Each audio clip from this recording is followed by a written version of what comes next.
Hello and welcome. You're listening to Start Again with Shauna Lee, the place where you will be reminded that it's never too late and you're never too old to do the damn thing. So stick around if you're ready to vibe higher and be inspired to chase your dreams. Together, we will uncover your soul's truest desires. Now, if you're ready, let's get started. Hello, everyone, and welcome back.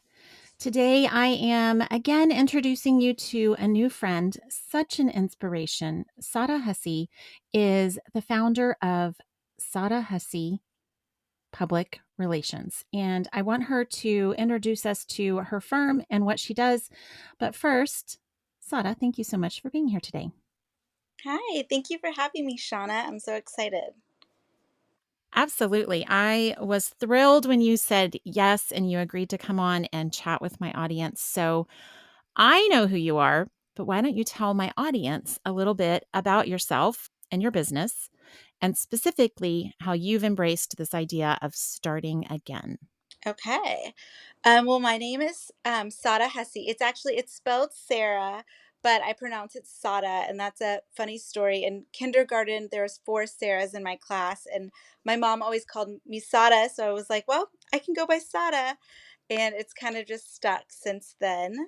So it's Sara Hussey Public Relations. I'm a 37-year-old mom of two, and I'm a publicist based here in Austin. So as a publicist, my job is to help brands tell their story in a way that helps them connect with new and potential customers and helps new customers learn about them and feel connected to their business.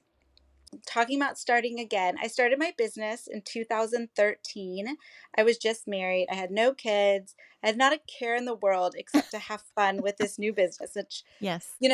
at that point in my life, PR was pretty similar to what you see in the movies. Like, I was going out every night, I was socializing, I was hosting a lot of events with these really amazing clients. Like, I was having a blast. About 5 years in, probably at the height of my career, I had my first child. And after that, I really struggled with how to get back to where I was before. And I was holding myself to a really high standard, but I was really struggling because I felt like I was always distracted when I was with my daughter, but I felt like I was always distracted when I was with my clients. And I couldn't figure out how to do the balance. And then, of course, there's like, if I'm not working, I'm not helping my family succeed financially. Or there was a lot of struggle with my identity, because I, Yep. I had really connected myself with being a publicist, never thought of myself as being like a stay at home mom. So it was just, there was so much, Yep. so much that moms go through in those first few years. Yes. Yes. That transition to motherhood and then through motherhood is some of the most challenging thing I think women go through. And you're hitting on a lot of it because we struggle to have a sense of identity in who we are and what we're doing in the world. But we want to show up and be available to our kids. And finding the balance between that is, I think balance is a terrible word to try to describe what it is we are attempting to do when we're doing all of those things at the same time. The idea of being able to fully show up as this smart adult in the business world and also fully show up in the way that our children need us. There's like the balance to me is one day it's up, one day it's down. And it's not that we're balancing all of those things in any one day at the same place. I think it's just we learn how to take turns and give our attention Mm, to different things in the moment we're in. And I think that whole be in the moment is the biggest challenge that I've seen yeah. for moms to be able to do that. Yeah, and I think so recently I saw something that Brene Brown said, which was like, it was more about a marriage. Like, a marriage is never 50-50. And she said, Yep. she gets home from work and she tells her husband, like, I'm at a 10 today. And her husband's like, okay, I'll be a 90. So it's like you were saying, like, what are you at today? Like, what can you Yes. do today? um, which I think is easier maybe in a marriage than it is with kids, because I can't be like, hey, 3 year Hey, old, kids. I'm at a 10 I'm at a today. 10. Chill, because he doesn't care. Yeah, yeah. Well, I did use this concept with my kids really early, and I would tell them in the words they understood. I would say, "Mommy needs a timeout." And it Mm, was my way of saying, all right, you know what a timeout is. I'm going to put myself in timeout, which didn't matter if I was going to go sit by myself in the bathroom for 2 minutes or I was going to actually sit on the couch for 10. Like, mom needs a minute. I'm going to need you to give me a timeout. I love And that. that was a really like simple tactic that I could use to bring a level of sanity to, what Give feels yourself like a an minute. insane life. Yeah, yeah, Yes, absolutely. Yeah. So, I want to say, I wish I could say, my daughter's now 5.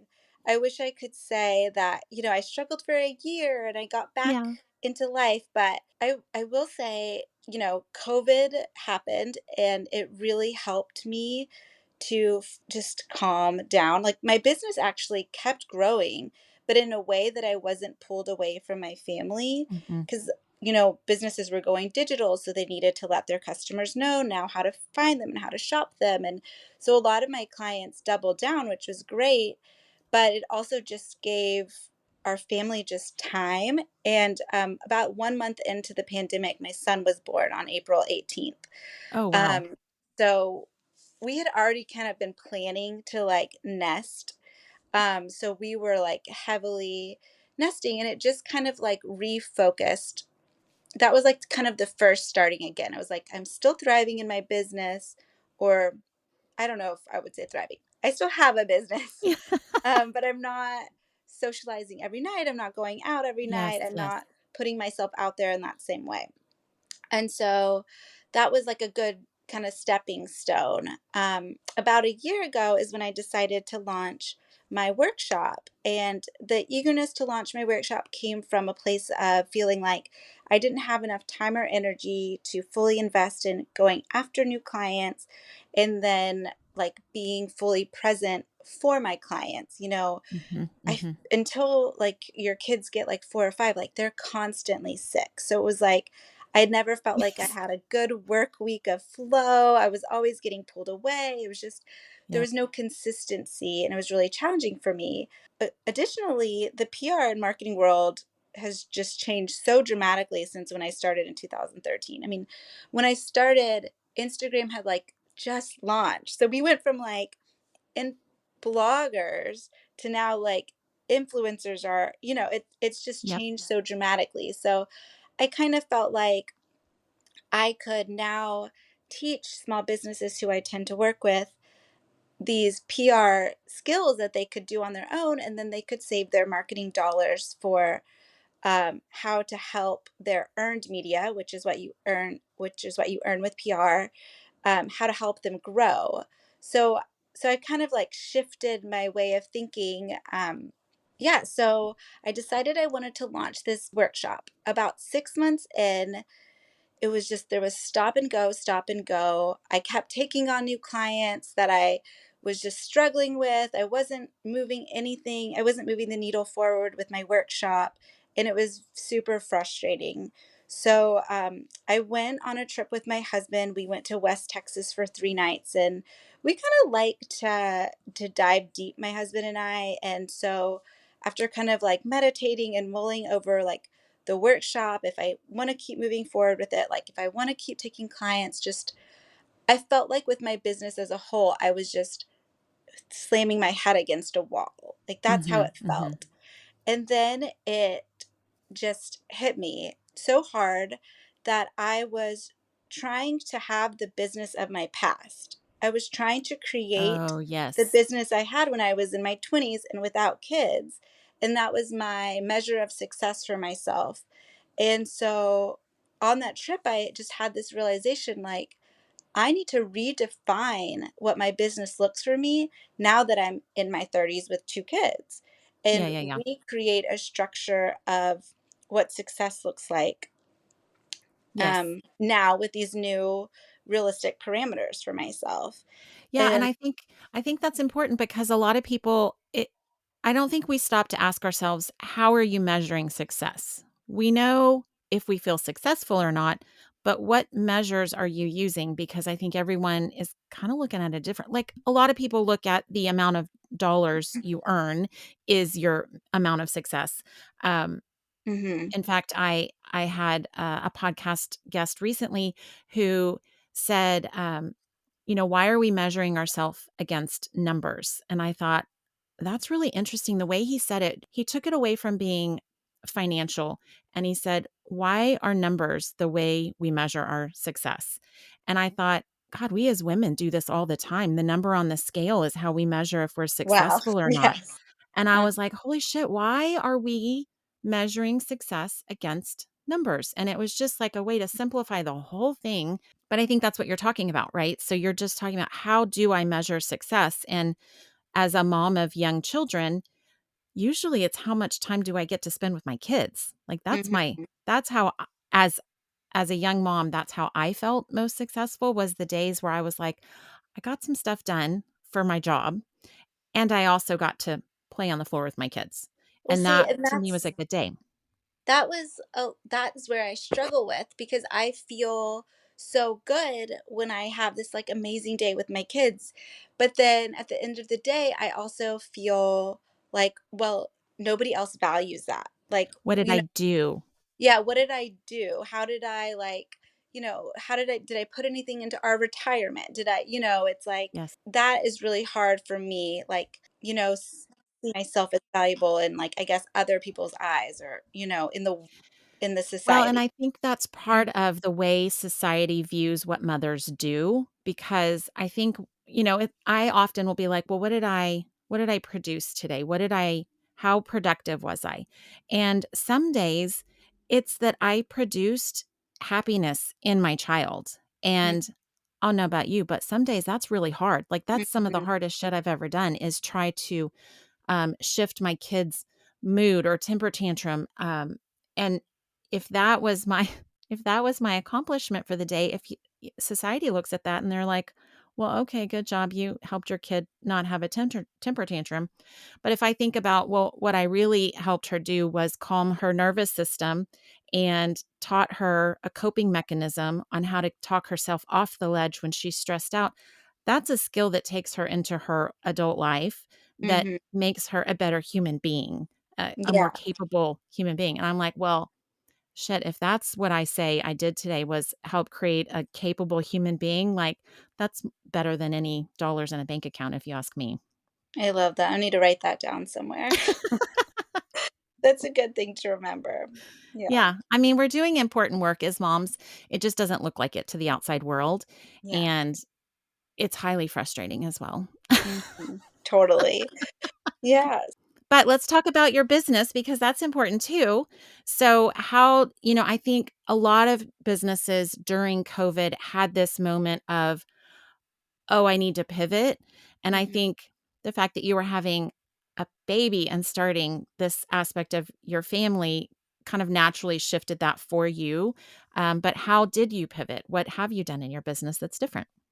So the most recent shift, the COVID baby is now 3, and the kind of realization to, shift my measure of success was just this past spring. So I think since then, I've just kind of decided, as a business right now, I want to focus on my workshop and focus on consulting with clients. And I have an amazing retainer client, Early Bird CBD. I've worked with them for, I think, 2.5 years now. The client and I worked at another company before. We have an amazing working relationship, but I don't plan to take on any more clients at the moment. I think my goal is to really focus on this workshop and focus on consulting with clients, because I feel like that is where I'm really going to thrive, because I just don't have the ability to be who I want to be for a retainer client for many. I Yeah. mean, at Yeah. one point I had 8 retainer clients, and there's just no way in my life I could juggle Yeah. that Juggle that. Yeah. Yeah. at this point in my career. I'm not saying forever, and I think that's also something that I've really learned, is it's never forever. Like, Yes. this is a place for me right now. So, but I'm excited about the workshop. I think. Well, I am too. And I want you to talk a little bit about that because a lot of my audience is new businesses. So, solopreneurs, they don't know about PR, they don't know how to do it. And I think your workshop is the perfect solution for it, because it gives you that ability to show up in your life the way you need to and teach what you have to teach, but in a way that is doable, but also highly valuable for these businesses who don't know how to do what you teach in the workshop. So tell us a little bit about that.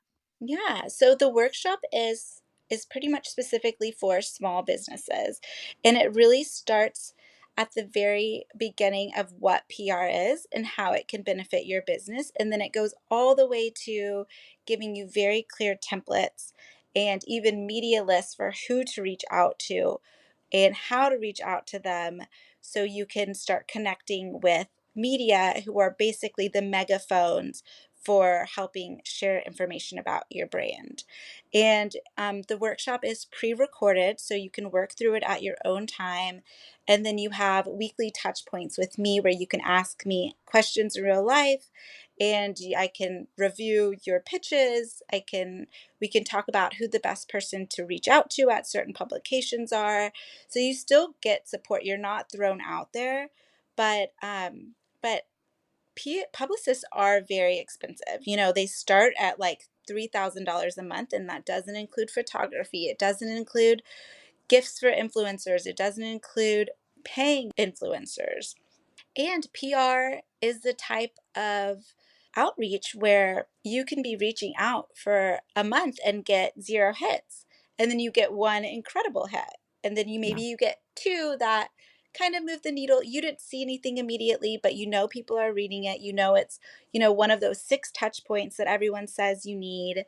So it's a long game. And I feel like right now that can really drain a lot of people's budgets. So if you know how to do it yourself, then you can work on PR, 1 hour a week and be consistent with media outlets, get your pitches out. But you can also invest that money you'd be investing in a retainer in maybe an influencer partnership, maybe a brand collaboration, maybe that's an event that you're going to participate in. So I just feel like that is where I can like help small businesses is give them tools to do it on their own so they can use their assets to continue to grow their business.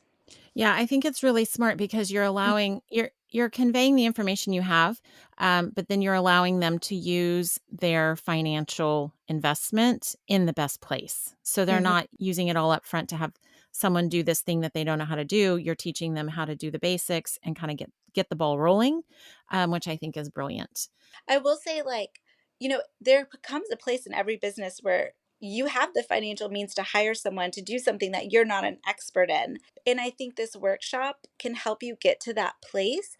And so when you do hire somebody, you know exactly how to coach them to get the PR you want. And you can kind Yes. of make sure that they're working for you versus, they're telling you what they're doing, but you're like, well, actually, that's not who you should be pitching to. Or can I Yep. review your pitch? And I know this is what has actually worked for my business.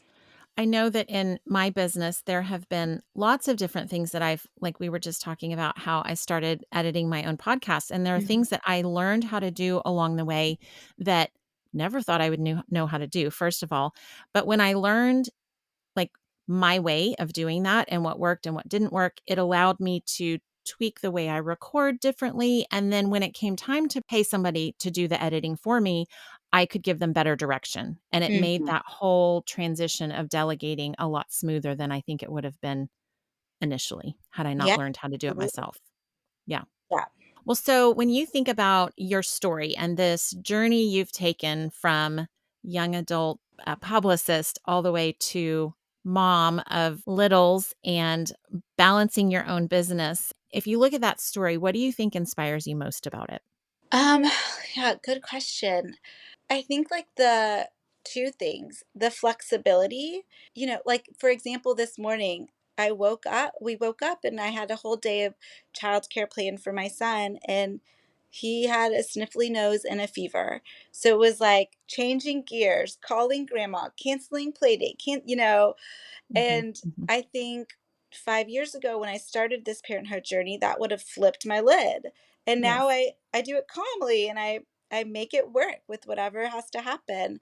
So I think flexibility has been inspiring. as well as just like the kind of on the opposite spectrum, just like I've kept going. You know, I've Yes. just things have gotten hard and I've taken pauses, but I've reflected like, is PR still, am I still interested in this? Am I still going to like come to this for my clients with excitement and ready to learn and ready to help them? And when my like heart says yes, then I've kept going. And so I think those are both two stories of like being flexible when I need to and listening to myself. And if I'm, if I'm from Finding Nemo, I just kept going. You know, Listen, these kid movies have so much inspiration in them. I kinda right? miss that we watched I spent years and years and years watching all of these movies, Uh and I kinda huh. miss them from time to time, I'm not gonna lie. Yeah. Yeah, I love it, the inspiration that's hidden in the little cartoons. Mhm. I think that's amazing, and you're right, like, I think our persistence to keep going, and especially when it doesn't look like it's working and we still trust ourselves enough to know, "Yes, this is the path I'm supposed to be on." I think that's one of the hardest things for entrepreneurs that I've seen is the ability to just trust that you are going in the right direction. Mhm. But I think also that trusting yourself is giving yourself permission to change your mind and pivot when you need to. Mhm. And being able to say, okay, yes, I did love the way this worked for me initially, and now it doesn't work anymore. So I'm going to choose a different way. And I think that takes a lot of courage to be able to do that. So good job. Thank you. So I think the other thing we talk a lot about on this podcast is our lessons and the stumbles along the way. And I just had this conversation with my daughter this morning. I said, I want you to think about today. How did you fail? And she goes, that sounds terrible. And I was like, well, okay. But when we fail or when we mess up or we think we make a mistake, we usually learn a lesson. And so it's not a bad thing. It's a, what did you learn? And I said, and failure isn't bad. It's part of life. We all mess up. Perfection is this ideal that some people are striving for that doesn't exist. And she goes, well, okay, I guess. And so she came up, I don't even remember what her example was now, but she came up with this idea or this example of, okay, I guess this is how I failed yesterday. Oh, it was that she didn't put her phone on silent. And so she heard the buzzing. And I was like, see, that wasn't like a mess up. That was just oh, I need to silence my phone. And you learn and you do better moving forward. So, anyways, all of that to say, in all of your lessons along the Mhm. way, as you look back on your journey, what do you think is the common theme? You know, I think to trust the path. I remember, you know, in my 20s, I would lose a client and my world would crash. Crumble. Yes. I would think, "Oh, my business is over. I'm never gonna grow. How am I gonna pay my bills?" It was just terrible. And then 3 days later, "Oh, I got a new client," you know? Yeah. Yeah. And I remember after that happened, you know, a few times in a row, my husband was like, you're gonna get another client. Like you go through this process, but it's Yeah. okay. Yeah. I think the common theme is to just like trust the process. You Yes. know, I feel like I have these big emotions everything time something doesn't happen exactly how I want it to happen. Yep. But, you know, and now I'm kind of understanding that all those little bumps in the road are on purpose, either Yeah. to teach me something that I need to know moving forward, or maybe to give me a moment, help me reflect. But it's all like I think trusting the process is a huge lesson. Also, and I think this is probably something coming into like my late 30s is I don't think I ever listened to my intuition before. I think it Mhm. was just like if it wasn't telling me what I wanted to hear, I just Yeah, yeah. pushed it down. Shut it out. Yes. And now I am leaning into all of these feelings that my body gives me Yeah. and really letting it kind of like guide me. And it feels so good. And I Yeah. feel like more connected. And I think the more we lean into our intuition, the more the easier it is to go with the flow, to Yes. trust it. Which is counterintuitive, right? Like if we like I'm a recovering control freak. So, Me too. like, this idea of letting go of control feels scary and it feels less safe and it feels harder to do. But the times that I've done it and I've really leaned into trusting my intuition to guide me, or the gut feeling in the pit of my stomach, like when I pay attention to what my body is telling me, it feels so much easier. It's a flowier, softer, more gentler way to get to the same damn place. Mhm. And usually I'm better off than I would have done on my own trying to control every step of the way. But it's been like taking both approaches and seeing which one feels better that has gotten me to be able to. I feel like the more I trust myself and it works out, because it always works out when I actually trust my intuition, Uh-huh. um, then the more confidence I have to do it the next time and the next time, and it gets easier. But I think the letting go of control is actually easier. This whole surrender, you hear a lot of people talk about surrender to the path or the will of God or the divine or whatever you want to call it. Mhm. But when we're able to do that, I feel like it is easier. And that's the flow that we're all kind of searching for. And we don't even know that's what we're looking for. Yeah, it seems like, it took me 37 years to realize, like, to, like, finally make the connection that it's really hard when I, like, when I punch Yes. my way through, when I control something so tightly through Yeah. a situation, like, it never really feels good for anybody involved, and, Yeah. Yeah. like, For anybody involved. yeah, finally it was like, could there be another Oh, way?" yes. Like, Yes. I should probably change this up, Yeah. Yeah. but Yeah. Oh my gosh, yes. Well, okay, so when you kind of look back to that younger you and think about the way she was pushing and striving and trying so hard, what advice would you give her? so, yeah, I would tell her to, make decisions based on what fulfilled her versus keeping up with her community. From a Mhm. business perspective, there was a lot of publicists, freelance publicists, all starting at the same time. And though we were all continued to be good friends and supportive of each other, it was definitely like make these moves so I keep up with everybody because this is what Oh, everybody else yes. is doing. And if I'm not, doing these things, then I'm going to fall behind. So I think kind of just, working through at your own pace and listening to like what feels good to you because we all had different goals Yeah. Well, I ourselves. do think that's a good thing to point out because there's a lot of competition that we have. Social media has done great things and social media has done terrible things Mhm. for this sense of keeping up with the Joneses or the competition or what we think one person is doing based on what we're seeing. And so it's it's two things that I have to remind myself of. And you hit on one of those, which is we all have different goals. So we might look like we're doing the same thing, but we're striving for different things. And Mhm. so if you're comparing your success or failures against somebody else who's not even got the same goals, like it's not even it's apples to oranges comparison. Mhm. The other thing we see in social media is that I have to remind myself of almost daily is we're seeing the highlight reels. We're seeing Mhm. the stuff people want to promote and announce to the world and they're comfortable sharing, and it's not necessarily the hard stuff they're going through or the struggles or where they're unsure. I feel like some people are getting better at actually being forthright with their struggles, but people aren't sharing the I don't know what to do next moments, or I'm Mhm. not quite clear in where my career should go, or I don't know if I should do X or, like I think there's just a lot of ambiguity that people are working through and they don't necessarily share that.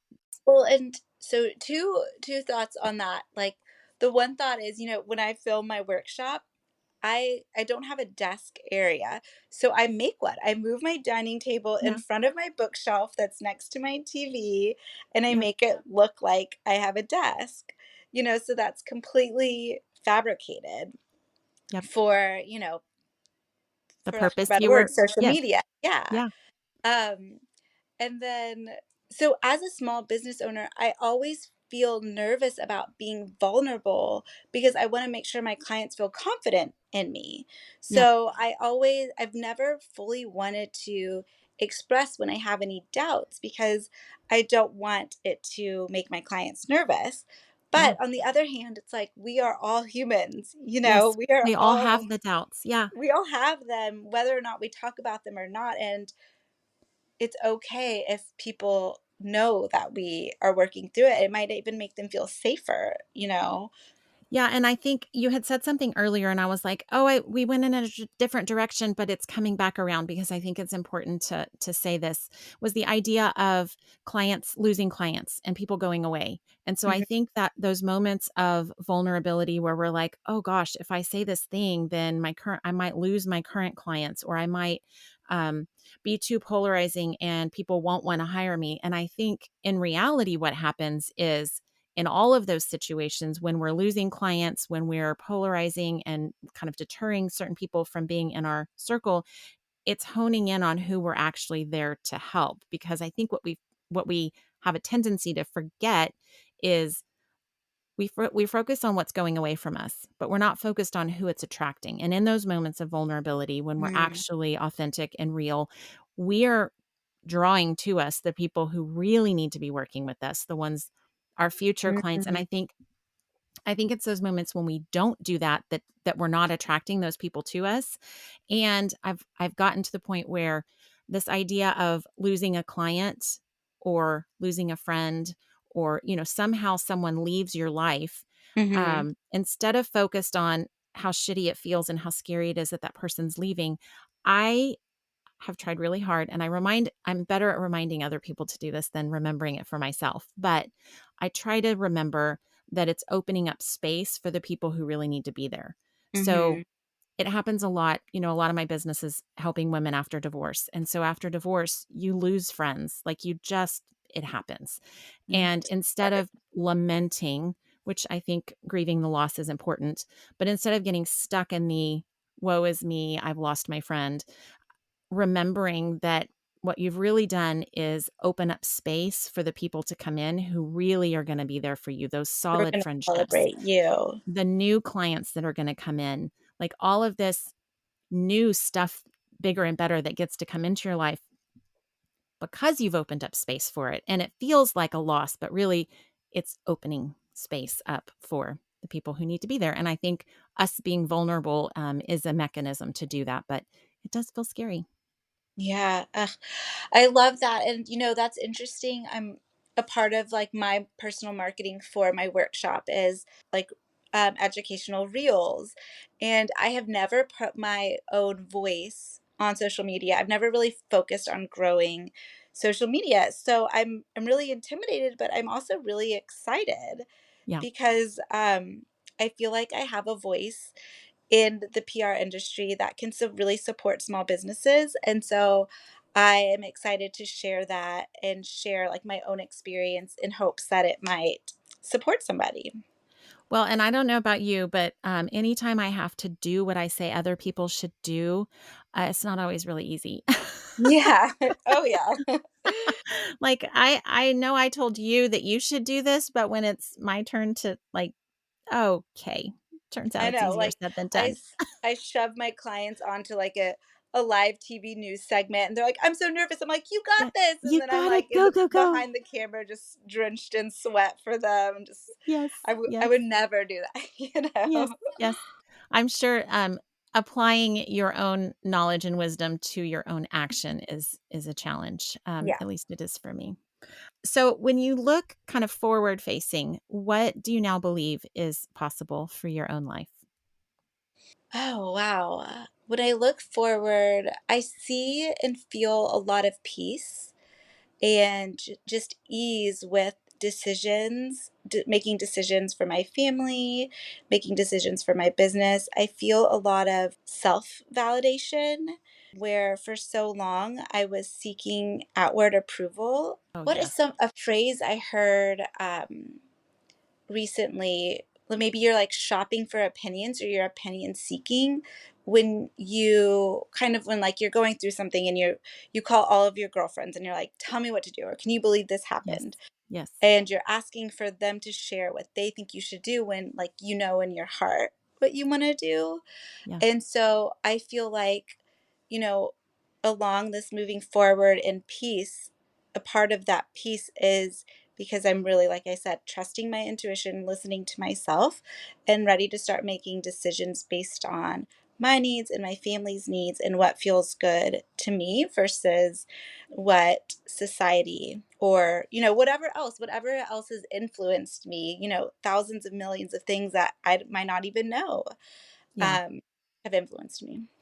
What I've heard you say many, many times so far in this conversation is what feels good. And I feel like if more people used that as their barometer for making decisions, like which decision feels better? What Hmm. feels good to you in the moment?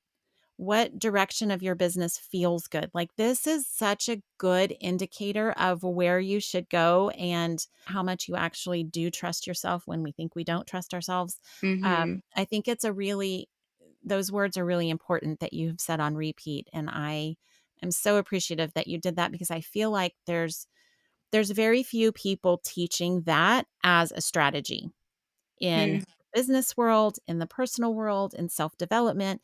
What feels good? Super easy question to answer. Well, I mean, it's taken me 37 years to get here, Yeah. but Yeah.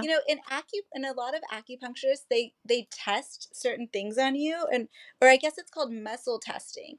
So, like, I have a friend who will take her supplements to an acupuncturist, and they'll test it on her body, and if it's something like if he puts it on her and her body like shifts in a certain way, he's like, this is good for you, this isn't good for you.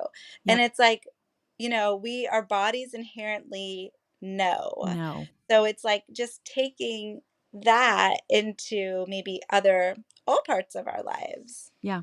Yeah. I love that. So good.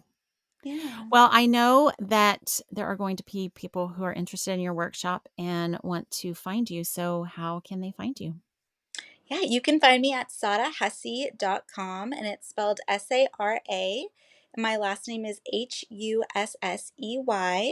Hussey.com. And then on Instagram, it's Sara Hussey PR_. I love it. And I will be sure, of course, to get all the links into the show notes so people can click easily. But I had so much fun with this conversation. I'm so glad that you joined me. Me too. I love highlighting women's businesses, but I love more when the authentic version of that person who started the business comes out in these conversations, which you did beautifully today. So thank you for sharing. Thank you so much. I had a great time.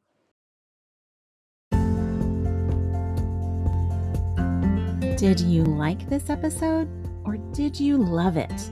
Inquiring minds want to know. The best way to support this show is to subscribe and leave a review. I can't wait to hear what you have to say. Thank you so much for listening. Until next time.